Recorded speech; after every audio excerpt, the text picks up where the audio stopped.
Buenos días, amigos de Club de Prensa. Los saluda José Díaz Briceño. En ausencia del conductor y director de este programa, Juan Carlos Iragorri, que no se encuentra en Washington, pero aquí a 3 cuadras de la Casa Blanca ya están nuestros invitados listos para comentar todo el acontecimiento internacional. En primer lugar, nos comparte aquí su presencia José López Zamorano, el jefe de la Agencia Mexicana de Noticias Notimex. Buenos días, Pepe. Buenos días, Pepe. Paola de Orte, corresponsal aquí en Washington de TV Brasil. Buenos días, Paola. Buenos días. Y Enrique Gómez Batista, el corresponsal aquí en la capital estadounidense del diario O Globo, también de Brasil. Enrique, usted viene llegando de México, donde cubrió la elección mexicana, descubrió una Ciudad de México aparentemente en mucha ebullición. ¿Qué nos puede decir de su viaje por México?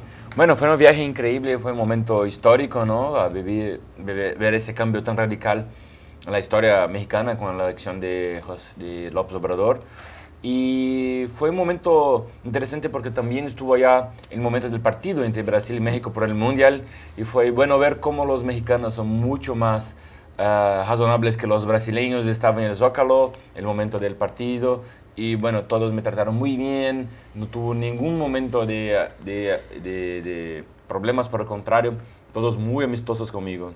Fantástico, ya hablaremos del Mundial más adelante, pero empecemos hablando de Brasil, porque ayer domingo en todo Brasil se vivió una jornada realmente caótica en muchos sentidos, Paola.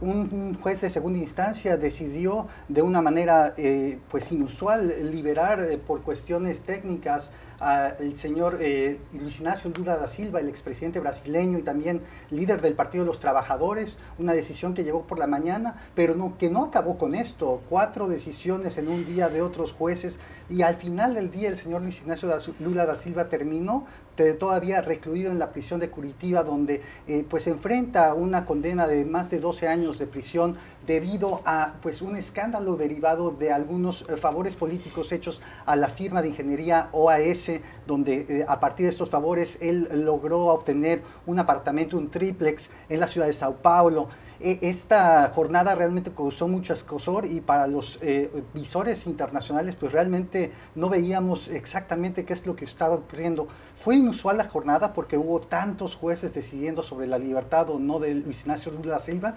La cuestión estuvo originada debido a que se decía que hubo realmente cuestiones técnicas que lo obligaron a ser encarcelado, y que también una solicitud de los diputados del PT había solicitado que él fuera encarcelado para participar justamente en lo que viene siendo el proceso electoral para elegir un presidente en Brasil, que ocurrirá en octubre. Para agosto se deben de tener candidatos y el señor Lula da Silva pareciera que quisiera ser el candidato. ¿Cómo poder entender este juego de ping-pong, Paola, de lo que se vivió ayer en Brasil? Esa secuencia de fatos que se dio el domingo en Brasil empezó con un pedido de los abogados de Lula para un juez que estaba de guardia el domingo. Entonces lo que pasó es que es un juez que después de esa decisión descubrieron que era un juez que fue filiado al Partido de los Trabajadores en Brasil durante 20 años. Los abogados de Lula esperaron hasta que su guardia empezara durante el fin de semana y entraron con ese pedido. Entonces, él decidió por la liberación de Lula, y después el juez Sergio Moro, que es un juez de primera instancia, que ha juzgado todo el caso, escribió una carta diciendo que no era posible de hacer eso, pero ahí empezó como una guerra entre los jueces, y el primer juez, más una vez, el juez de segunda instancia dijo, no, Moro no puede juzgar eso. Entonces, un otro juez de segunda instancia del caso dijo, no, pero es verdad, pero Lula no puede ser libertado hoy. Y ahí el caso volvió, y un tercero juez se envolvió, que el presidente del tribunal, que finalmente dijo, no es posible, Lula quedará preso hoy. Pero hay muchos problemas en el camino. Por ejemplo, Moro estaba de vacaciones cuando dijo que Lula no podría ser libertado. Entonces, ¿puede un juez que está de vacaciones tomar decisiones? Hay una discusión que está un poco por ahí. Pero lo que se puede decir es que el principal argumento del juez que quería, de los abogados y del juez que dijo que se debería libertar Lula, es que la candidatura de Lula era un episodio nuevo. Eso no es verdad. Eso está bien, es ampliamente conocido en Brasil que la candidatura ya no es un caso nuevo, todos saben de la candidatura.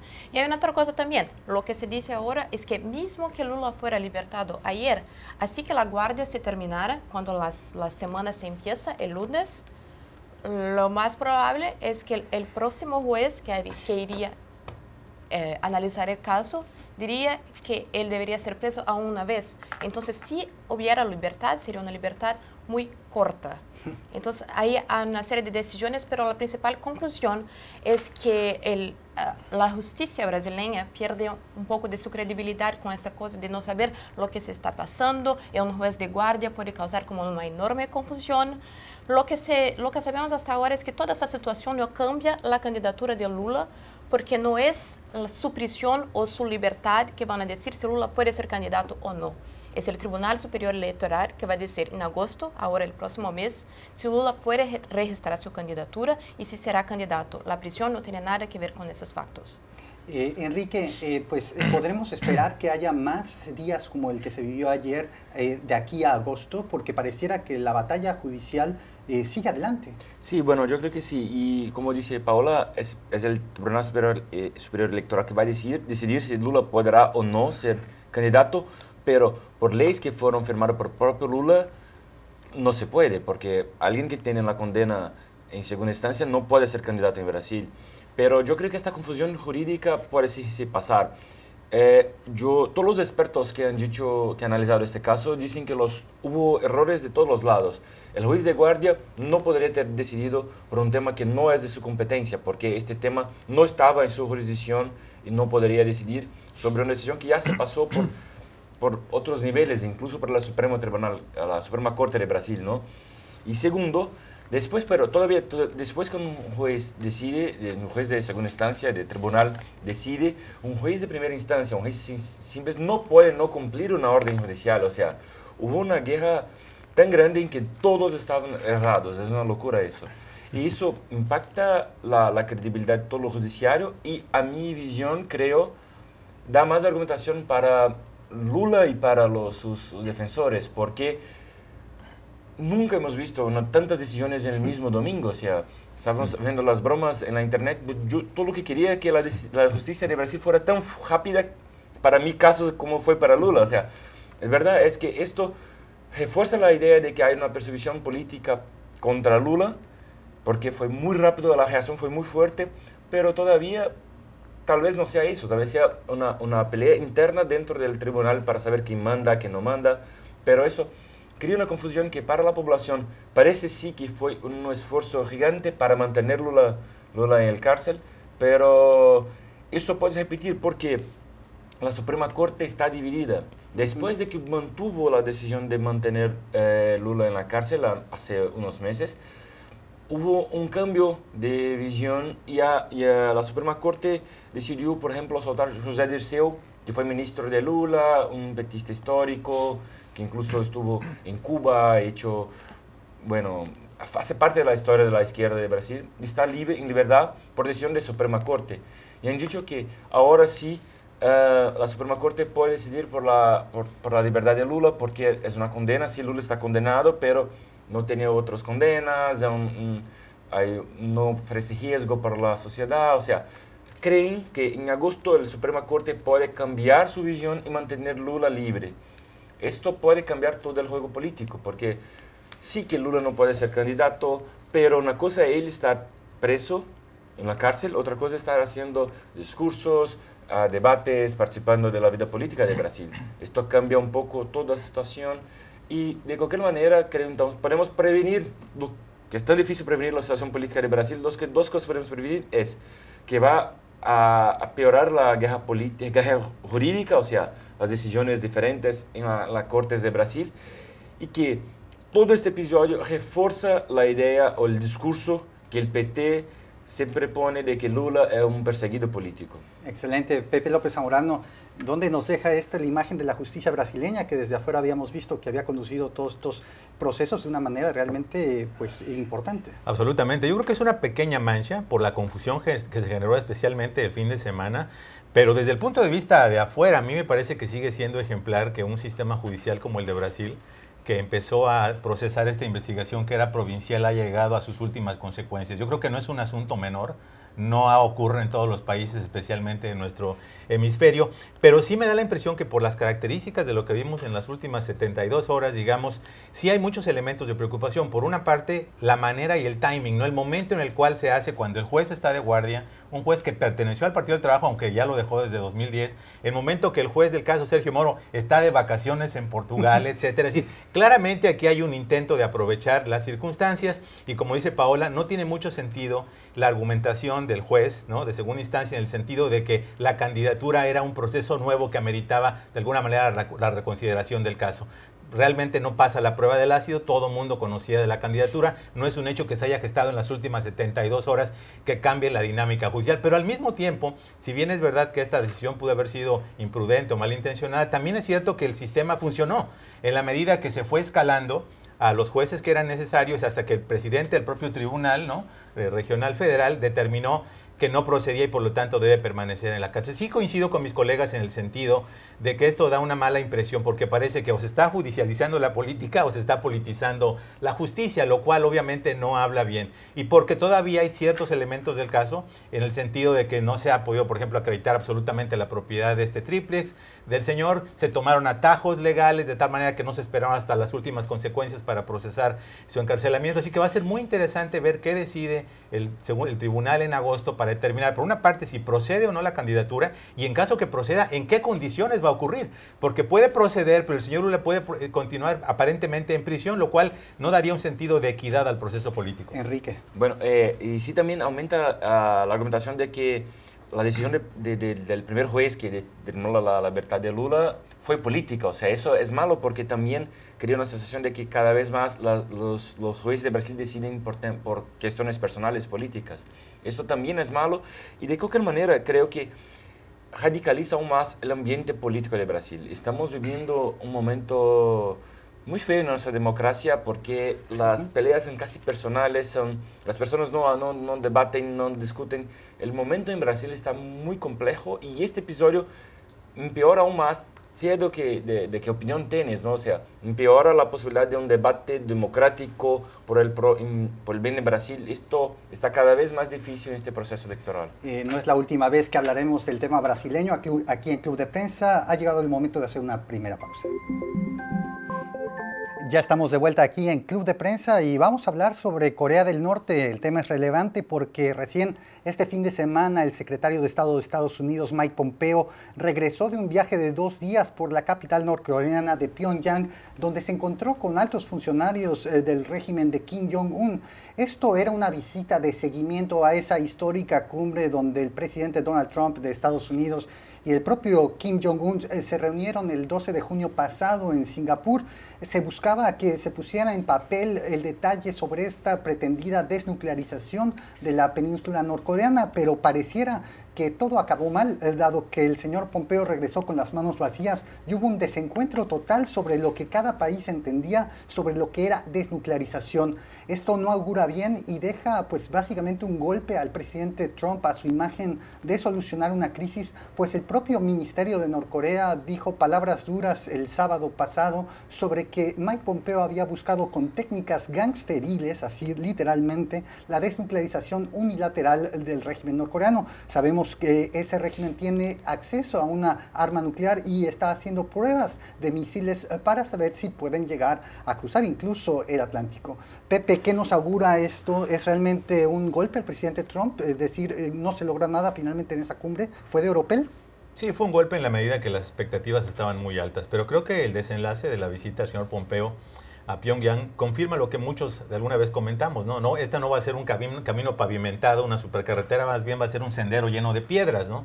Esta noción de que se podía llegar a un acuerdo lineal con grandes expectativas de una manera inmediata, obviamente estamos viendo que no es posible. Todos los expertos coincidían que iba a ser un proceso muy difícil, muy arduo y probablemente todavía más complicado por la manera en que se vendió el desenlace del encuentro entre Kim Jong-un y el señor Donald Trump, donde básicamente Trump se ufanó de que ya había acabado, cesado la amenaza de Corea del Norte sin que hubiera realmente ningún paso concreto para ese proceso, ¿no? Lo que supimos es que el señor Kim Jong-un iba supuestamente a desmantelar una planta de producción de misiles y Estados Unidos iba a reconsiderar lo que Trump llamó los juegos de guerra, esos ejercicios militares masivos que se llevan a cabo anualmente. Ninguna de las dos cosas ha ocurrido y la expectativa de que Kim Jong-un haga una desnuclearización completa, total, verificable y final, unilateral, sin pedir concesiones específicas, se me hace realmente una quimera y no creo que esa sea una expectativa realista. Evidentemente el señor Jong-un está tomando pasos, pero también en busca de beneficios específicos. Hasta el momento Estados Unidos ha mantenido por completo las sanciones, que fue una de las condiciones que dijo el señor Trump. No vamos a mover nada de la mesa hasta que veamos pasos concretos, pero al mismo tiempo Corea del Norte quiere cosas específicas de parte de la administración Trump y no lo estamos viendo. Estados Unidos no está hablando, por ejemplo, de salir militarmente de Corea del Sur, tiene decenas de miles de tropas allí. Así que creo yo que esta visita pone la problemática de la desnuclearización de la península coreana en una dimensión correcta. Es decir, van a ser negociaciones muy difíciles, tiene que haber concesiones de ambas partes y de alguna manera todo el episodio, Pepe, confirma esta noción de que en este afán de lograr un gran éxito geopolítico, de callarle la boca al mundo, de mostrar que es mucho más hábil como estadista que Barack Obama y que virtualmente todos sus antecesores, que logró desactivar esta amenaza potencial que Barack Obama le dijo que era la peor que enfrentaba a Estados Unidos, eso de alguna manera, ese discurso tan positivista, tan exagerado parece ahora, obviamente tiene que aterrizar y tiene que haber un proceso técnico de expertos, verificable, donde las dos partes obviamente van a tener que ceder algo para poder llegar a un buen acuerdo. El propio Trump habló de que le podían dar incluso el Premio Nobel de la Paz de lograrse algún tipo de desnuclearización en la península coreana. Paola, ¿pero qué nos dice esto de los dos estilos de hacer política internacional, tanto del señor Trump como del propio señor Kim Jong-un? Es muy difícil interpretar al régimen norcoreano, pero ¿dónde quedan todos estos dos estilos encontrados? No es tan difícil de interpretar cuando se piensa que esa expresión que han utilizado al fin de la cumbre, la desnuclearización completa de una península, es una expresión muy antigua. Ellos utilizaban esa expresión desde los años 90. Entonces, cuando Trump ha intentado decir que fue una victoria para él el 12 de junio, ahora se queda claro que no era bien verdad, porque la expresión que ellos han utilizado en el documento final es la misma de siempre. Lo que quieren los norcoreanos es la salida de Estados Unidos de Corea del Sur y no van a discutir sin que eso sea negociado. Entonces, cuando Trump como que ha intentado decir para todos que fue una victoria para él, ahora sí queda claro que la situación no cambió, la situación es la misma de siempre. Sí se discute la desnuclearización, pero sí se discuten las otras cosas también. Y ahora yo creo que está en las manos de Trump de mostrar que él tiene que dar más para que se pueda seguir las negociaciones. La victoria no estaba con él.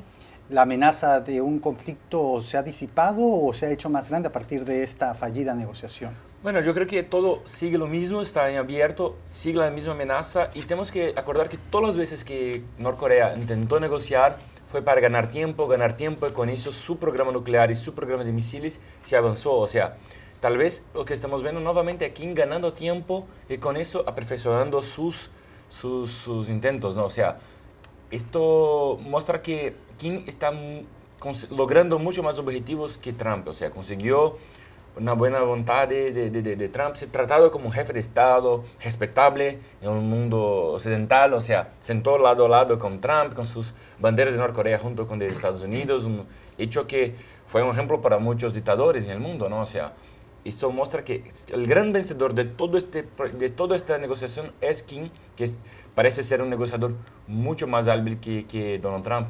Ahora, yo creo que nada más solamente un comentario. Yo creo que el hecho de que estén conversando, así sea en desencuentros, me parece mejor que estar viendo ensayos nucleares y lanzamiento de misiles por parte de Kim Jong-un. El problema es que se sobrevendieron las expectativas, especialmente por parte de Estados Unidos. Si se hubieran puesto en su justa dimensión, señores, esto va a ser un proceso largo, un proceso difícil, pero vamos a estar negociando y si bien la amenaza no está desactivada, por lo menos vamos en el camino equivocado, en el camino correcto. Lo que ocurrió fue que Trump básicamente habló de ya del fin de la amenaza y obviamente estamos viendo que eso no está ajustado con la realidad. Paola. El status quo cambió más para Kim que para Trump. Para Trump no hay nada que él pueda decir, la situación está mejor para Estados Unidos ahora, no hay nada concreto. Y seguimos en Estados Unidos porque viene una semana clave para la política interna de Estados Unidos y también para la política exterior del propio presidente Donald Trump.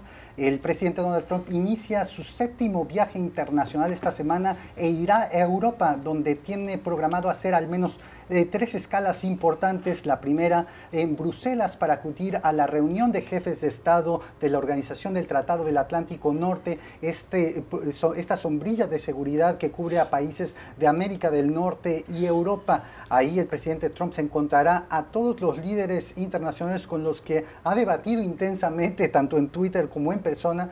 Y en segundo lugar acudirá a Londres, donde hará una muy esperada visita al Reino Unido. Sostendrá encuentros con la primera ministra de ese país, Theresa May, y un encuentro con la reina Isabel. También estará visitando Escocia, donde visitará una de sus propiedades el próximo fin de semana. El señor Trump tiene al menos 2 hoteles en Escocia. Como ha ocurrido en otros viajes, él visita los hoteles que le pertenecen alrededor del mundo. Y por último, quizá la reunión más importante en Helsinki, en Finlandia, donde el presidente Trump tendrá su primera visita oficial con el presidente ruso Vladimir Putin, una cumbre rodeada de mucho misterio e interés de todos los observadores internacionales. No es la primera vez que se encuentra con el señor Putin y el señor Trump, pero sí es la primera cumbre oficial entre los dos países. Esto en medio de toda esta grande investigación sobre la trama rusa, sobre las sospechas de cómo Rusia pudo haber intervenido en la elección de 2016, quedando el presidente Trump. Paola, de todas estas escalas que va a hacer el presidente Trump, tanto en Bruselas, Escocia, Londres o Helsinki, ¿cuál le parece la más importante, la que es más clave para definir lo que será su viaje? La de Putin es la más polémica como impactos políticos, pero la de OTAN es la que puede tener más consecuencias concretas para la orden política mundial actual.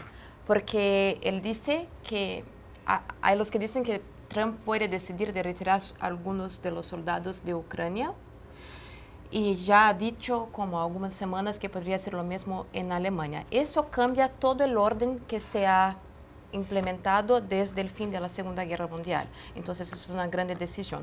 Trump dice que va a hacer eso porque los estados de la OTAN, de la Organización del Tratado del Atlántico Norte, no pagan su parte, no pagan 2% del Producto Interno Bruto para la organización. Pero él, como hace un poco de la utilización de los fake news también, justo esta mañana en Twitter ha dicho que Estados Unidos paga por 90% del presupuesto de la OTAN, lo que no es verdad, aparentemente son como que 20%, mucho menos. Pero hay una discusión ahí sobre el papel de los Estados Unidos en el orden mundial actual, porque hay una comunidad internacional que intenta decir que Estados Unidos hace muchas intervenciones, que tiene como que decir que los países sigan sus autonomías, sigan sus decisiones, pero cuando Estados Unidos dice que va a retirar las tropas, ahí dicen, no, pero ¿cómo? No es posible.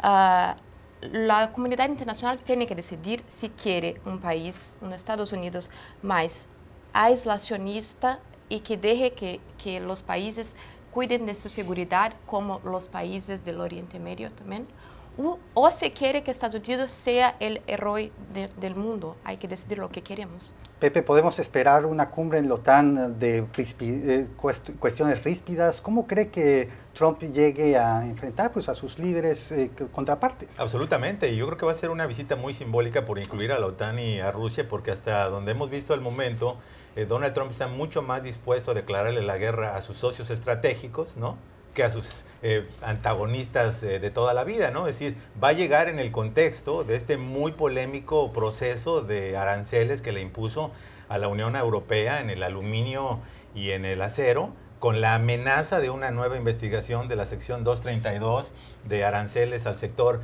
automotriz. También ya le aplicó la misma regla en aluminio y en acero a México y Canadá, perdón.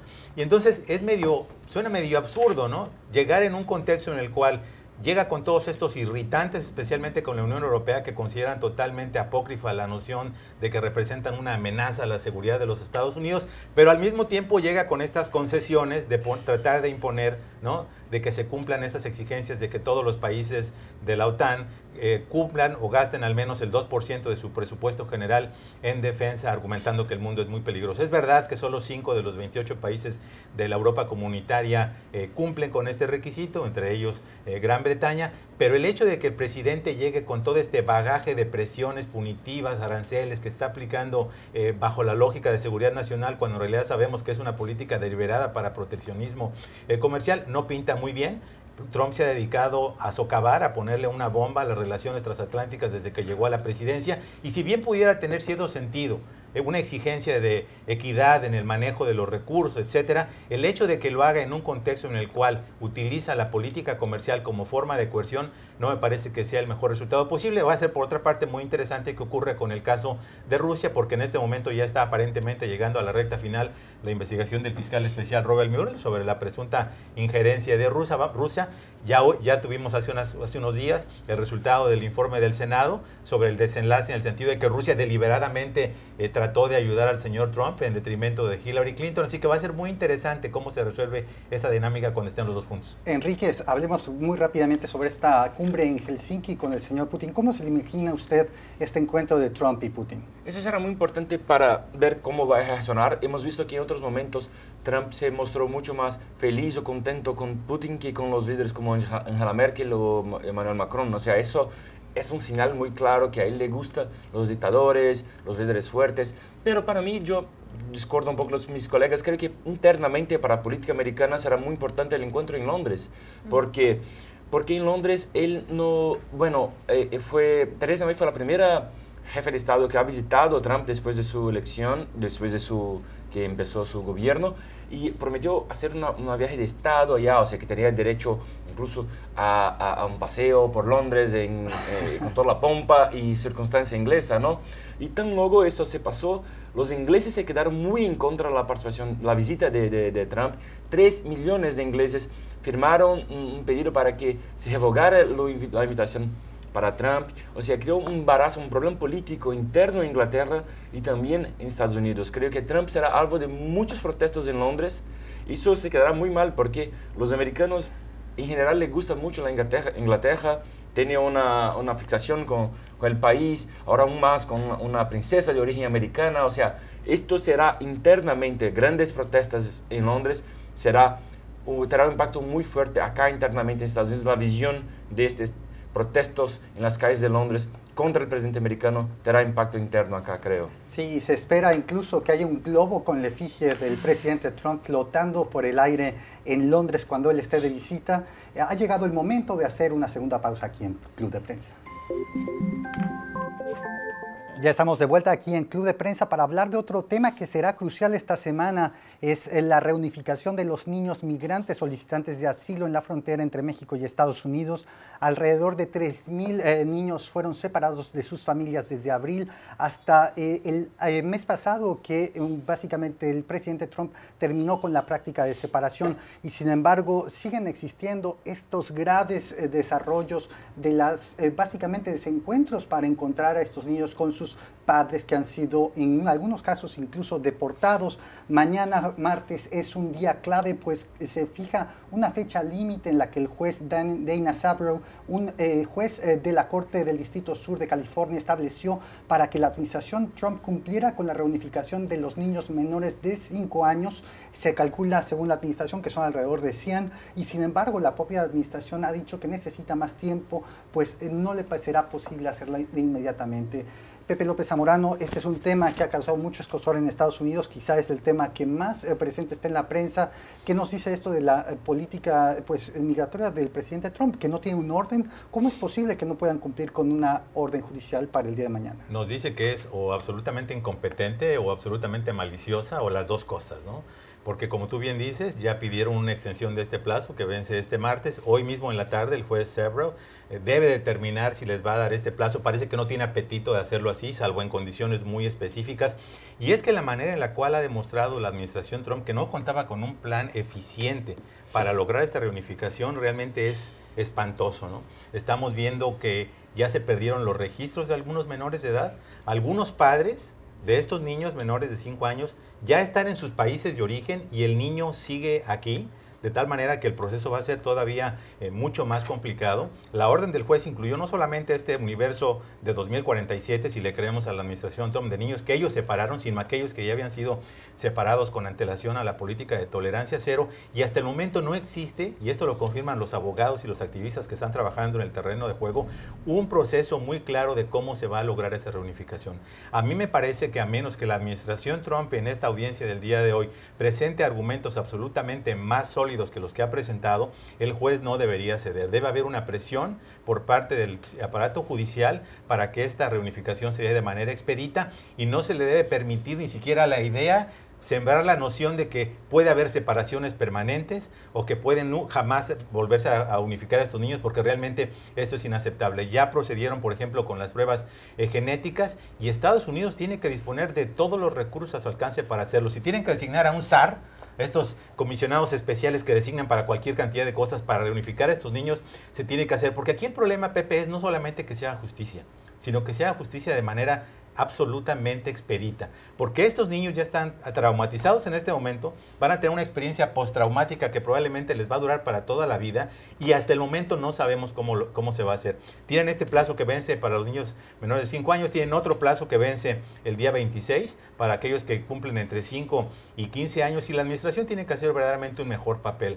Cuando uno ve la realidad de lo que ha ocurrido, está claro que la administración Trump no tenía un plan muy preciso de cómo reunificarlos, y que está aprovechando este caos y esta confusión y este alargamiento judicial para nuevamente remarcar su mensaje a los padres centroamericanos de que no vengan a Estados Unidos. Por fortuna, lo que estamos viendo, Pepe, es que el sistema judicial de Estados Unidos es el gran contrapeso en este país. El Congreso de los Estados Unidos está perdido en acción, no lograron ponerse de acuerdo para 2 iniciativas migratorias, no han logrado ponerse de acuerdo ni siquiera en un vehículo legislativo para prohibir la separación de familias, cuando un juez ya está pidiendo que se reunifiquen. Realmente el aparato judicial está sirviendo de este contrapeso, y qué bueno, porque realmente en este caso particular hace falta una justicia expedita. Y Paula, la mayor parte de estos niños son centroamericanos, pero también tenemos casos de niños brasileños, niños mexicanos. ¿Cómo explicar que infantes, en algunos casos incluso de brazos, no puedan ser reunificados de una manera inmediata? ¿Qué proceso es el que se sigue? ¿Por qué es tan complicado? La administración habla sobre una improvisación, sobre una medida únicamente para mandar un mensaje de decir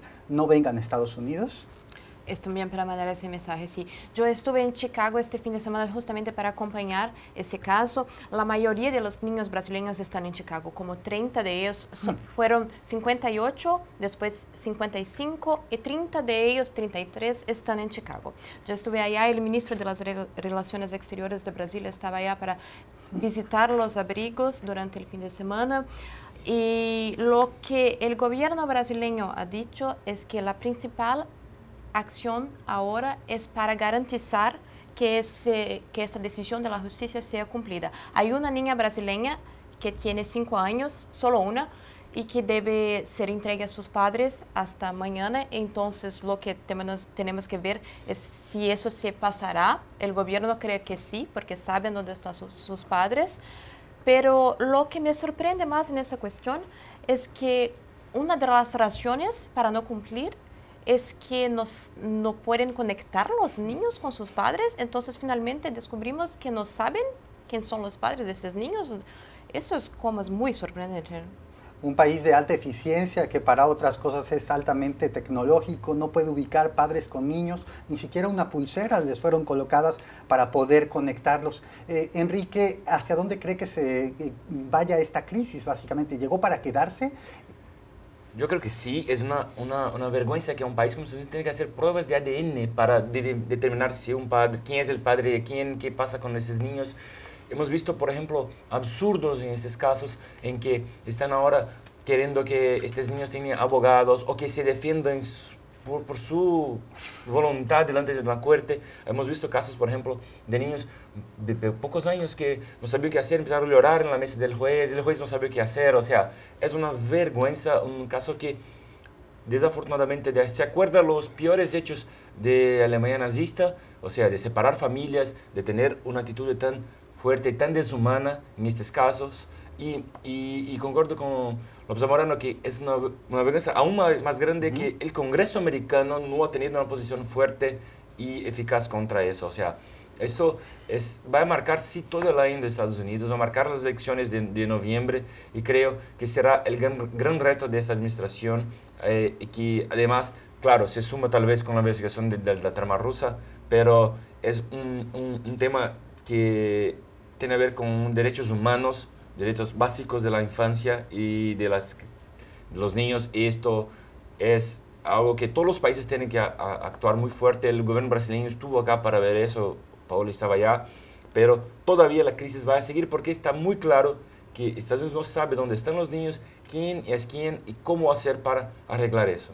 Una situación muy grave. Y hablemos de otra figura estadounidense. Apenas este fin de semana en Madrid se presentó Barack Obama, el expresidente de Estados Unidos, con su familia visitando Madrid para una cumbre de innovación, donde también estuvo el presidente electo de Colombia, Iván Duque, entre otros participantes.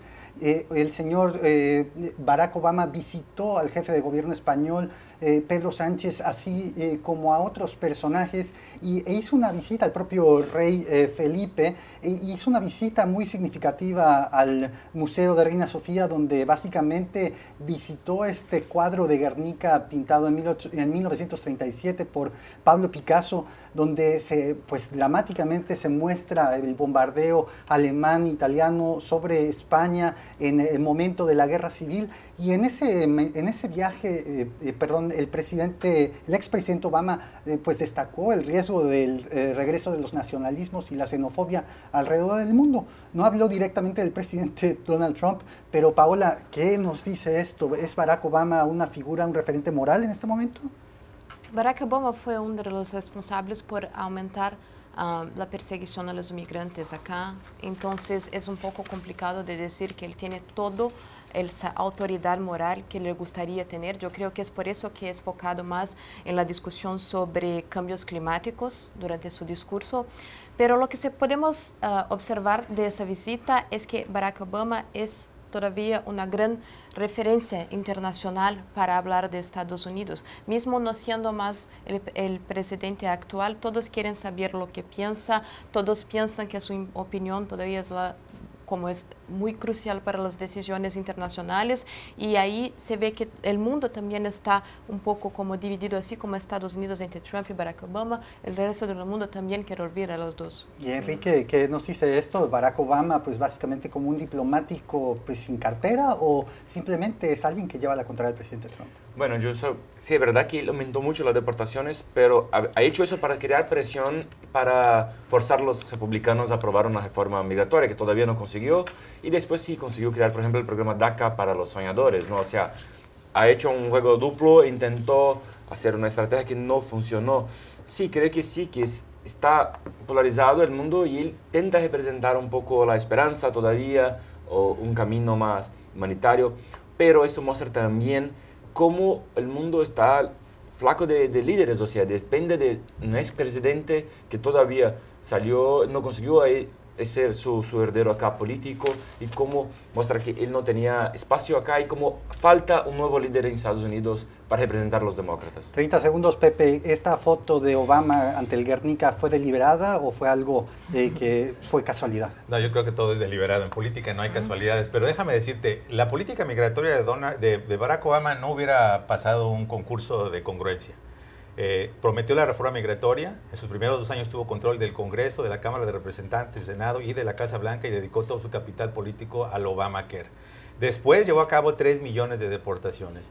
Después dijo durante 22 ocasiones que no podía pasar DACA, y justamente la pasó antes de un proceso electoral. Lo curioso es que si bien la política migratoria de Barack Obama no fue benevolente, ahora parece que lo es comparada con el extremismo de Donald Trump, porque también la forma importa, Pepe, y la retórica anti-inmigrante, xenofóbica, racista que utiliza Donald Trump no es lo mismo con la política de Barack Obama de, bueno, lo tengo que hacer porque tengo que cumplir con las leyes. Esto te demuestra que en la política también la manera en que se hacen las cosas, no solo el fondo de las cosas importa.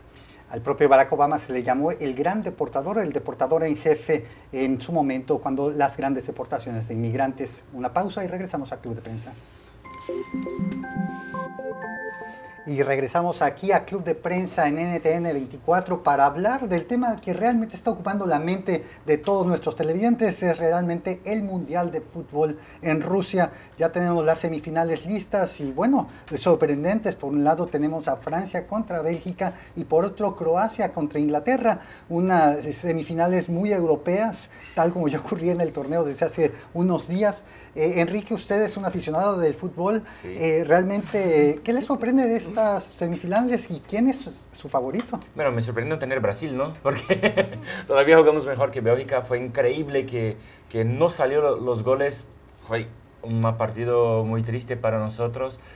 Y bueno, me sorprende un poco, es que esto es un mundial donde los favoritos de siempre están lejos de estar en la semifinal. No tenemos Alemania, no tenemos Argentina, no tenemos España, no tenemos Italia, que todavía ni al mundial se fue. O sea, esto muestra un poco el cambio de la orden del fútbol mundial. O sea, dos partidos totalmente nuevos que nunca han ganado un mundial, como Croacia y Bélgica. Y Francia y Inglaterra, que tampoco son muy tradicionales. O sea, cada uno ganó un mundial, pero hace muchos años, con momentos específicos. Y yo creo que el equipo que más tiene con una apariencia de campeón, con juega bonito y que está, por ejemplo, mereciendo ser campeón, es Francia. Excelente, Paola. Usted dijo en el corte que estaba de luto porque Brasil ya no estaba en la competencia. Viene de negro, Paola, con eso te digo todo, viene de negro. O sea, el sufrimiento de los brasileños. No es... Pero ¿qué nos dice esto de que no hay equipos latinoamericanos representados aquí entre los cuatro? La última vez que yo venía acá, yo he traído mi camiseta de Brasil, pero no sé por qué desde viernes ya no me interesa más el mundo. No. ¿Pero quién tiene un favorito? ¿Francia o está con Bélgica? Bélgica. ¿Cuál es la razón? Yo tengo amigos en Bélgica, yo sé que ellos han ganado de nosotros, pero ellos están... en Bélgica, ¿no? Sí, yo viví en Bélgica por un año, hace mucho tiempo. Ellos han ganado de nosotros, pero no tengo magos, ya está. Pepe López Zamorano, usted ya perdió su apuesta, creo que ya se quedó sin el $1.000.000 que apostó, pero ¿quién es realmente el campeón mundial en su opinión? Bueno, yo también estoy de luto de haber sabido que Paola vendría de negro, hubiera venido de negro también y no de saco marrón. Yo estoy un poquito decepcionado porque tenía muchas ganas de que un equipo latinoamericano ganara la Copa. Obviamente mi primera opción era México, ¿no? Siempre el sueño, la esperanza muere al último. Después pensé que Uruguay tenía buenas posibilidades. Ahora nos quedamos con una Copa absolutamente europea. Y dentro de los que están allí, me parece que Francia tiene las mejores posibilidades. Tiene un equipo muy consolidado, tiene grandes talentos. Y yo creo que si las cosas salen como deberían, por lo menos como están ya, Francia va a ser el campeón del mundo. ¿Saldrán las cosas como deberían? No sabemos, pero y si no salgan como imaginamos, tal vez puede ser el gran nombre de este mundial sea Lukaku, o sea, el belga. Hemos visto que sería la gran oportunidad de Messi o de Cristiano Ronaldo, de Neymar. Ninguno de ellos logró tener suceso y el gran nombre puede ser el jugador belga que sí puede hacer historia en este mundial. Todavía se gana de Francia, ¿no? El Mundial de Rusia nos ha dado muchas sorpresas, incluso el propio equipo de Francia está plagado de inmigrantes, muchos de ellos de origen africano, que nos dicen realmente cómo la inmigración puede ser benéfica para un país. Qué bueno que haces ese punto, Pepe, porque justamente cuando recordaba con un amigo, cuando salimos de México hace ya 2 décadas, cuando tú veías un equipo europeo, un equipo abrumadoramente blanco, quizá con alguna figura de las minorías, se ha invertido. Ahora son equipos básicamente de color, donde los blancos son una minoría. Creo que eso habla un poco de la evolución de las sociedades y también de la tolerancia y cómo el fútbol, por lo menos en este nivel, refleja muy bien la composición de la sociedad. Ha llegado el momento de dar por terminado Club de Prensa. Damos las gracias a Pepe López Zamorano, Paola de Orte y Enrique Gómez Batista, que estuvieron aquí en Club de Prensa para discutir la actualidad internacional. Nos vemos en la próxima ocasión.